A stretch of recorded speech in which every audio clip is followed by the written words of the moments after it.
Les États-Unis d'Amérique sont la plus grande économie mondiale. Leur produit intérieur brut dépasse 27 000 milliards de dollars, plus grand que la Chine, le Japon et l'Allemagne combinés. Le niveau de vie américain est parmi les plus élevés au monde.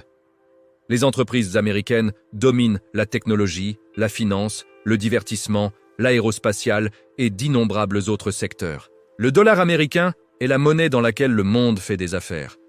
Tout cela semble être le résultat du capitalisme libre, de l'innovation, de l'entrepreneuriat et du travail acharné. Mais c'est une illusion soigneusement construite. La vérité est que l'économie américaine fonctionne sur un cheat code, un ensemble de règles biaisées qui donnent aux États-Unis des avantages systémiques dont aucun autre pays ne bénéficie. Ce n'est pas un terrain de jeu équitable. C'est un système truqué en faveur de l'Amérique, et comprendre comment ce cheat code fonctionne révèle pourquoi les États-Unis prospèrent pendant que d'autres pays luttent. Le premier élément du cheat code américain est le privilège exorbitant du dollar comme monnaie de réserve mondiale. Depuis la fin de la Seconde Guerre mondiale, le dollar est la devise dans laquelle s'effectue la majorité des transactions internationales. Environ 88% des transactions en devises étrangères impliquent le dollar. Environ 60% des réserves de change mondiales sont détenues en dollars. Les matières premières critiques comme le pétrole, l'or, les métaux, les céréales sont toutes tarifées et vendues en dollars. Ce statut donne aux États-Unis un avantage économique incroyable que peu de gens comprennent vraiment. Quand n'importe quel autre pays veut acheter du pétrole, il doit d'abord convertir sa monnaie en dollars. Cela crée une demande artificielle permanente pour le dollar, soutenant sa valeur indépendamment de ce que fait réellement l'économie américaine. Les États-Unis peuvent imprimer des dollars et le monde doit les accepter parce que ces dollars sont nécessaires pour acheter les ressources essentielles au fonctionnement d'une économie moderne. C'est essentiellement un impôt invisible sur le reste du monde. Chaque pays qui détient des dollars dans ses réserves subventionne effectivement le niveau de vie américain. Ce privilège permet aux États-Unis de maintenir des déficits commerciaux massifs, année après année, sans conséquence. Un déficit commercial signifie qu'un pays importe plus qu'il n'exporte, qu'il consomme plus qu'il ne produit. Pour n'importe quel autre pays, des déficits commerciaux chroniques provoqueraient une dépréciation de la monnaie, de l'inflation, une crise de la balance des paiements. Mais pas pour les États-Unis. Ils peuvent simplement imprimer plus de dollars pour payer leurs importations, et le monde continue d'accepter ces dollars parce qu'il en a besoin pour le commerce international. Les États-Unis peuvent vivre au-dessus de leurs moyens indéfiniment grâce à ce mécanisme. Le deuxième élément du cheat code est la capacité des États-Unis à emprunter à des taux d'intérêt artificiellement bas. Parce que le dollar est la monnaie de réserve mondiale et que les bons du Trésor américain sont considérés comme l'actif le plus sûr au monde, les États-Unis peuvent emprunter des sommes colossales à des taux d'intérêt bien inférieurs à ceux que devraient payer d'autres pays avec des niveaux de dette similaires. La dette nationale américaine dépasse maintenant 34 000 milliards de dollars, soit plus de 100% du PIB. Pour n'importe quel autre pays, ce niveau d'endettement déclencherait une crise de confiance, une fuite des capitaux, une hausse vertigineuse des taux d'intérêt.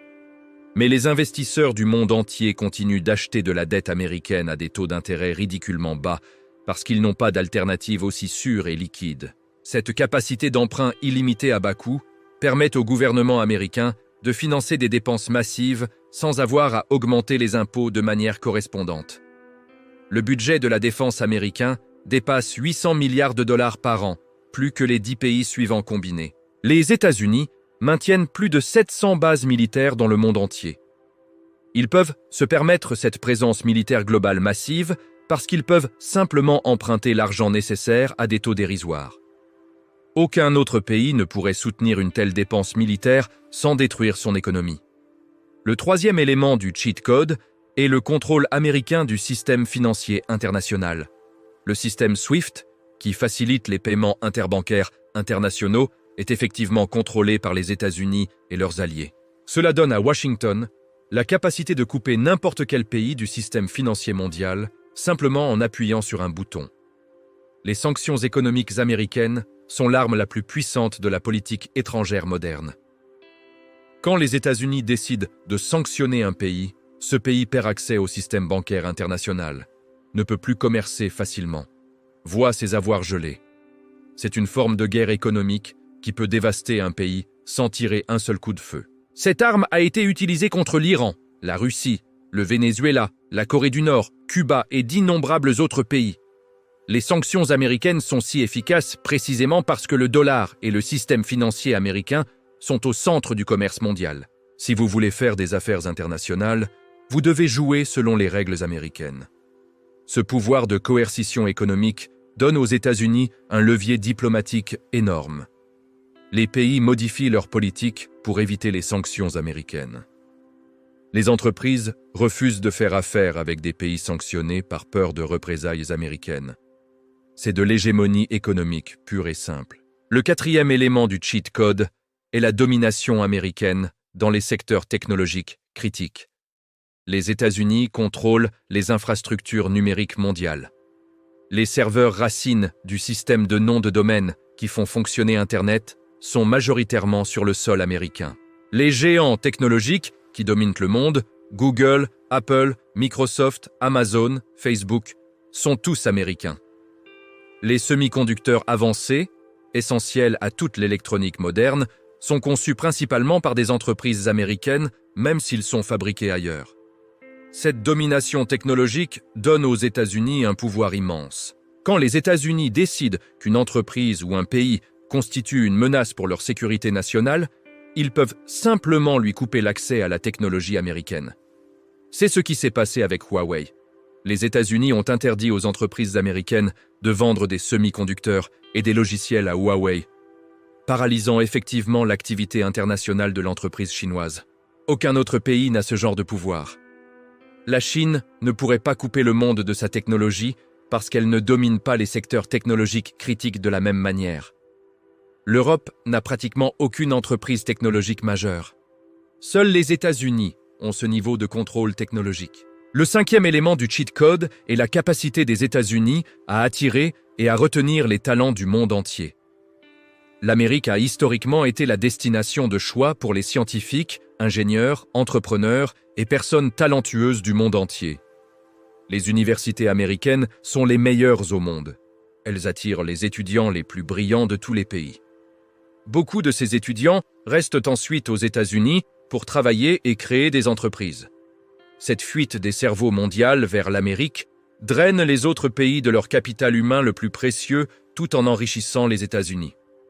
Silicon Valley, le cœur de l'innovation technologique mondiale, a été construit en grande partie par des immigrés. Les fondateurs ou cofondateurs de Google, Tesla, eBay, Yahoo, WhatsApp, Zoom et d'innombrables autres entreprises géantes sont tous des immigrés. Les États-Unis bénéficient de l'éducation que ces personnes ont reçue dans leur pays d'origine, souvent aux frais des contribuables de ces pays, puis récoltent tous les bénéfices économiques quand ces personnes innovent et créent de la richesse en Amérique. C'est du parasitisme de capital humain à l'échelle mondiale, mais c'est incroyablement efficace. Le sixième élément du cheat code est la taille même du marché américain. Avec plus de 330 millions de consommateurs relativement riches, les États-Unis représentent le marché de consommation le plus lucratif au monde. Toute entreprise qui veut vraiment réussir à l'échelle mondiale doit accéder au marché américain. Cette réalité donne aux États-Unis un pouvoir de négociation énorme dans les accords commerciaux. Les États-Unis peuvent menacer de fermer leur marché aux entreprises étrangères qui ne se conforment pas aux exigences américaines. Cette menace est suffisante pour forcer la plupart des entreprises et des pays à céder. Le septième élément du cheat code est la géographie extraordinairement avantageuse des États-Unis. Le pays est flanqué par 2 océans massifs qui fournissent une protection naturelle contre les invasions. Il a des frontières terrestres uniquement avec le Canada et le Mexique. 2 voisins qui ne constituent aucune menace militaire. Il possède d'énormes réserves de ressources naturelles, des terres agricoles parmi les plus fertiles au monde, d'abondantes réserves de pétrole et de gaz grâce au schiste, des minéraux, de l'eau douce. Peu de pays bénéficient d'une telle richesse naturelle combinée à une telle sécurité géographique. Cette géographie avantageuse signifie que les États-Unis n'ont jamais eu à dépenser énormément pour se défendre contre des menaces existentielles proches. L'Europe, par contraste, a été ravagée par des guerres constantes précisément parce que de nombreux pays puissants coexistent dans un espace relativement petit.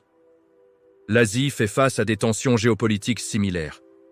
Les États-Unis ont eu le luxe d'être largement à l'abri de ces dynamiques, leur permettant de se concentrer sur la croissance économique plutôt que sur la simple survie. Le 8e élément du cheat code est le système juridique et les droits de propriété américains. Malgré tous ses défauts, le système juridique américain protège relativement bien les droits de propriété et les contrats. Cela encourage l'investissement et l'entrepreneuriat. Les gens sont prêts à prendre des risques et à investir du capital parce qu'ils ont confiance que leurs droits seront protégés. Cette confiance institutionnelle est précieuse et rare. De nombreux pays ont des systèmes juridiques corrompus où les connexions politiques comptent plus que la loi. Les États-Unis ne sont pas parfaits, mais ils sont nettement meilleurs que la plupart. Le 9e élément du cheat code est la culture américaine du risque et de l'innovation. Aux États-Unis, l'échec entrepreneurial est considéré comme une expérience d'apprentissage plutôt qu'une tâche permanente. Quelqu'un qui a créé plusieurs entreprises qui ont échoué peut encore obtenir du financement pour une nouvelle tentative. Dans de nombreux autres pays, l'échec commercial est stigmatisé et il devient presque impossible d'obtenir un nouveau financement.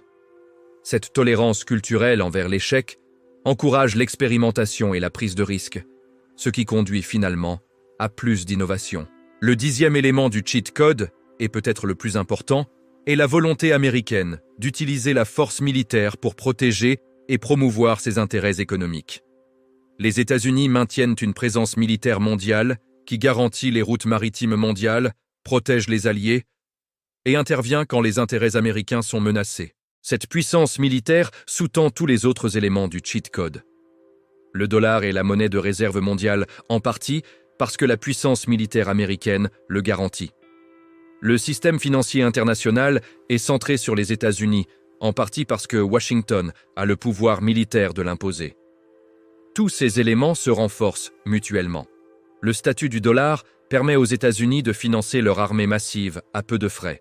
L'armée protège le statut du dollar et les intérêts économiques américains. La domination technologique renforce la puissance militaire. L'attraction des talents nourrit la domination technologique. Le grand marché américain permet aux entreprises américaines de croître et de dominer. C'est un cercle vertueux pour l'Amérique et un système truqué pour tout le monde d'autre. Le résultat de ce cheat code est que les États-Unis peuvent jouer selon un ensemble de règles différents de tous les autres pays. Ils peuvent maintenir des déficits massifs sans conséquence. Ils peuvent emprunter sans limite à des taux dérisoires. Ils peuvent sanctionner n'importe qui sans représailles efficaces. Ils peuvent attirer les meilleurs talents du monde entier. Ils peuvent projeter une puissance militaire globale. Tout cela pendant que d'autres pays doivent équilibrer leur budget, vivre selon leurs moyens, accepter les diktats économiques de Washington et regarder leurs meilleurs cerveaux partir pour l'Amérique. Ce système est-il juste? Absolument pas. Est-il stable à long terme? Probablement pas. La Chine et d'autres puissances émergentes construisent des systèmes alternatifs précisément parce qu'elles comprennent que le système actuel est biaisé contre elles. La dédollarisation, les systèmes de paiement alternatifs, les efforts pour briser le monopole technologique américain, tout cela représente des tentatives de court-circuiter le cheat code américain. Si ces efforts réussissent, les États-Unis devront jouer selon les mêmes règles que tout le monde, et ce sera un ajustement brutal. Pour l'instant, le cheat code fonctionne toujours. L'Amérique prospère pendant que d'autres pays luttent, mais comprendre que ce succès n'est pas seulement le résultat du capitalisme libre et du mérite, mais aussi d'un système structurellement biaisé, change la perspective. Le jeu économique mondial n'est pas équitable, il est truqué. Et les États-Unis tiennent toutes les cartes.